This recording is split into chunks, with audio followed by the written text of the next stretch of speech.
kusema chochote. Haman Kamariki, KTN.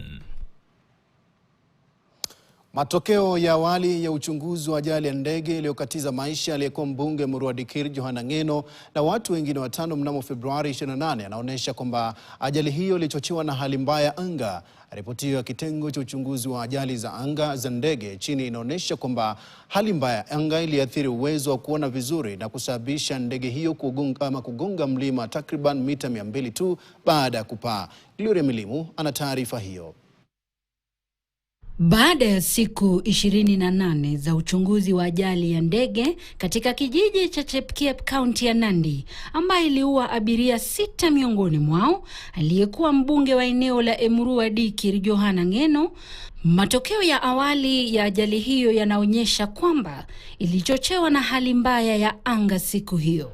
Idara ya uchunguzi wa ajali za ndege AAID inaonyesha kwamba ndege hiyo yenye nambari ya usajili 5Y-DSB ambayo ilikuwa ikielekea Murua Dikir, kaunti ya Narok, ililazimika kutua dakika 37 baada ya kupaa kwa sababu ya hali mbaya ya hali ya hewa.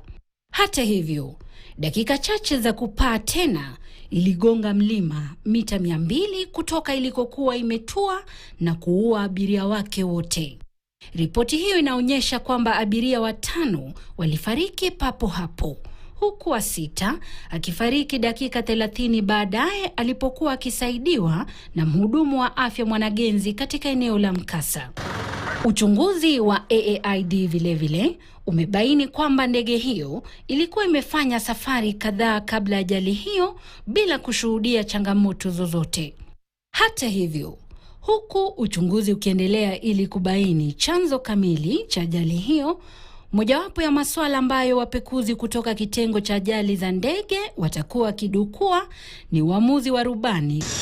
Kwenye mapendekezo yake kwa mamlaka ya safari za anga KCAA, idara hiyo imependekeza kwamba KCAA imarishe mwongozo wa uendeshaji wa helikopta, haswa kuhusu vikwazo vya hali ya hewa na vile jinsi marubani wanaweza kufanya maamuzi ya uendeshaji. Gloria Milimu, KTN.